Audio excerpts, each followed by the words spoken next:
Assalamualaikum warahmatullahi wabarakatuh.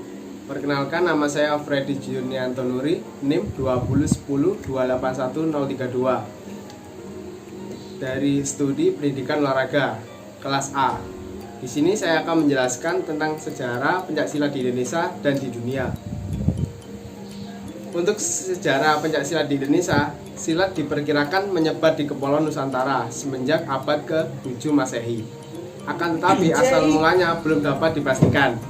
Asal mula ilmu bela diri di Nusantara ini memungkinkan perkembangan dari keterampilan suku-suku di Indonesia dalam berburu dan berperang dengan menggunakan parang, perisai, dan tombak.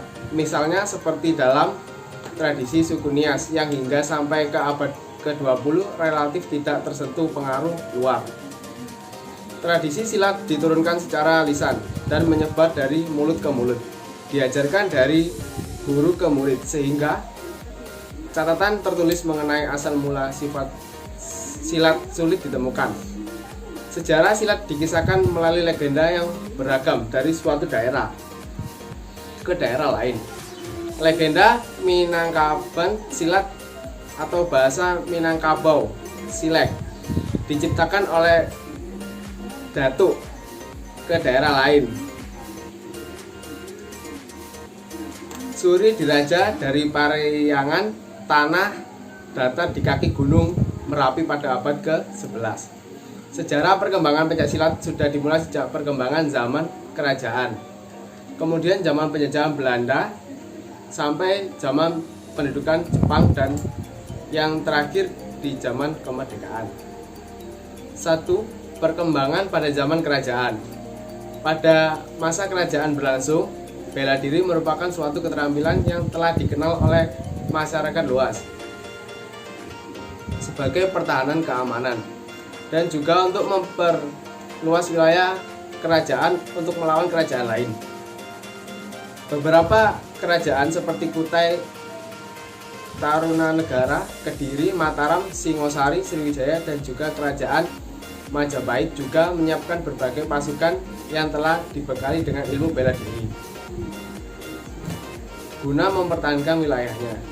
Dan pada saat itu istilah pencaksilat belum dikenal oleh masyarakat kerajaan. Selanjutnya pada tahun 1019 sampai 1041, tepatnya pada masa kerajaan Kahuripan dengan pimpinannya Prabu Erlangga yang berasal dari Sidoarjo, telah mengenal bela diri pencaksilat yang bernama Ehok Hik, yang berarti maju selangkah, memukul.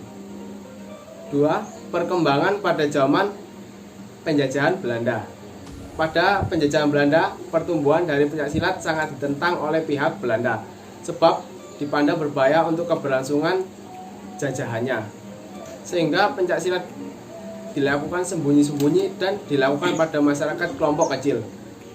Dan pada masa penjajahan Belanda ini, silat hanya mempunyai kesempatan untuk mengembangkan keseniannya yang masih digunakan pada beberapa daerah saja, dan itu pun berbentuk pertunjukan maupun upacara. Pengaruh yang berasal dari penekanan zaman penjajahan Belanda turut mewarnai pertumbuhan silat dan masa selanjutnya. 3. Perkembangan pada pendudukan Jepang. Berbeda dengan zaman Belanda yang menentang pertumbuhan pencaksilat, pada masa pendudukan Jepang, pencaksilat sangatlah didukung serta dikembangkan guna sebagai kepentingan Jepang sendiri, yaitu untuk mengobarkan semangat pertahanan untuk menghadapi serangan sekutu. Sebab anjuran dari Shimizu, maka banyak diadakan pemusatan tenaga dari aliran pencaksilat di sini. Pada masa ini seluruh wilayah Jawa didirikan perkumpulan pencaksilat yang telah diatur pemerintah secara serentak. Meskipun Jepang telah memberi kesempatan untuk menghidupkan unsur-unsur warisan dari kebesaran bangsa tersebut, tetapi tujuan utamanya adalah guna mempergunakan semangat yang menurutnya akan berkobar lagi, yang tentunya untuk kepentingan Jepang, bukan kepentingan nasional. Meskipun demikian masih ada keuntungannya, yaitu masyarakat kembali sadar demi mengembalikan ilmu tersebut di tempat semestinya. Bahkan, masyarakat juga mulai menata kembali ilmu silat ini dan selanjutnya mengaplikasikan nilai-nilai yang ada di dalam kehidupan sehari-hari. Keempat, perkembangan pada zaman kemerdekaan. Perkembangan silat juga terus berlanjut hingga masa kemerdekaan. Dalam periode ini adalah perintisan didirikannya organisasi pencaksilat yang memiliki tujuan guna menampung perguruan-perguruan seni bela diri yang ada. Pada tanggal 18 Mei tahun 1948 di Surakarta, terdapat beberapa pendekar yang berkumpul dan kemudian membentuk sebuah organisasi yang bernama Pencaksilat Seluruh Indonesia yang disingkat sebagai IPSSI. Dalam organisasi tersebut diketuai oleh Mr. Wongesonegoro dan kemudian mengubah nama organisasinya menjadi Ikatan Pencaksilat Indonesia dan disingkat sebagai IPSI, yang memiliki tujuan membakar lagi semangat juang rakyat Indonesia pada masa pembangunan. Tak hanya itu, tujuan lain dari terbentuknya organisasi ini adalah untuk memupuk rasa persaudaraan serta kesatuan bahasa Indonesia supaya tidak gampang dipecah belah. Dan sekarang IPSI tercatat menjadi organisasi silat nasional yang paling tua yang ada di dunia. Selanjutnya di tanggal 11 Maret tahun 1980 didirikannya juga sebuah organisasi pencaksilat bernama Persatuan Pencaksilat Antar Bangsa atau yang disingkat sebagai Pesilat, yang didirikan oleh Prakarsa Edi M. Nalapraya dari Indonesia, yang pada masa itu juga menjabat sebagai ketua IPSI. Dan kemudian diadakan sebuah acara pencaksilat dengan dihadiri berbagai perwakilan dari negara Malaysia, Singapura, Brunei Darussalam, dan juga Singapura. Dan dari keempat negara tersebut, Indonesia termasuk ke dalam negara sebagai pendiri silat. Organisasi silat lainnya diantaranya sebagai berikut: IPSI, Ikatan Pencaksilat Indonesia di Indonesia; PESAKA, Persekutuan Silat Kebangsaan Malaysia di Malaysia; PERSIS, Persekutuan Silat Singapura di Singapura; PERSIB, Persekutuan Silat Brunei Darussalam di Brunei Darussalam. Dan yang paling membanggakan, negara seperti Amerika Serikat serta Eropa juga turut mengembangkan pencaksilat ini dengan mendirikan perguruan silat. Dan hingga sekarang, silat telah ditetapkan sebagai salah satu cabang olahraga resmi yang dipertandingkan dalam pertandingan internasional, terutama dalam pertandingan SEA Games. Sejarah berdirinya IPSI. Ikatan Pencaksilat Indonesia atau IPSI adalah organisasi formal cabang olahraga pencaksilat di Indonesia di bawah naungan KONI, Komite Olahraga Nasional Indonesia. Pencaksilat merupakan olahraga seni bela diri yang berasal dari bangsa Melayu, termasuk Indonesia.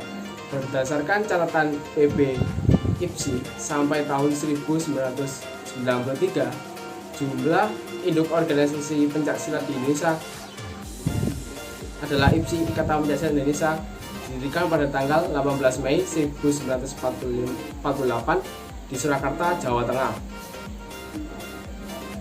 Pencaksilat di dunia. Perkembangan pencaksilat yang ada di dunia. Pencaksilat telah berkembang pada abad ke-20 dan telah menjadi raga kompetisi di bawah penguasaan dan peraturan persilat atau Persekutuan Pencaksilat Antar Bangsa. Pencaksilat sedang dipromosikan oleh Pesilat Indonesia di beberapa negara di seluruh 5 benua dengan tujuan membuat pencaksilat menjadi olahraga olimpiade. Pesilat mempromosikan pencaksilat sebagai kompetisi olahraga nasional. Hanya anggota yang diakui pesilat yang diizinkan berpartisipasi pada kompetisi internasional. Kini, beberapa federasi pencaksilat nasional Eropa bersama dengan pesilat telah mendirikan Federasi Pencaksilat Eropa. Pada 1986, kejuaraan dunia pencaksilat pertama di luar Asia mengambil tempat di Wina, Austria. Pencak silat pertama kali diperkenalkan dan dipertandingkan dalam Pesta Olahraga Asia Tenggara atau SEA Games ke-14 tahun 1987 di Jakarta. Hingga kini cabang olahraga pencak silat rutin dipertandingkan dalam SEA Games. Pada tahun 2002 pencak silat diperkenalkan sebagai bagian program pertunjukan di Asian Games di Busan, Korea Selatan untuk pertama kalinya. Kejuaraan dunia terakhir ialah pada 2010 mengambil tempat di Jakarta, Indonesia pada Desember 2010. Selain dari upaya pesilat yang membuat pencak silat sebagai pertandingan olahraga, masih ada banyak aliran-aliran tua tradisional mengembangkan pencak silat dengan nama silat dan silat di berbagai belahan dunia. Diperkirakan ada ratusan aliran atau gaya dan ribuan perguruan. Demikian penjelasan saya tentang perkembangan silat di Indonesia dan di dunia. Wassalamualaikum warahmatullahi wabarakatuh.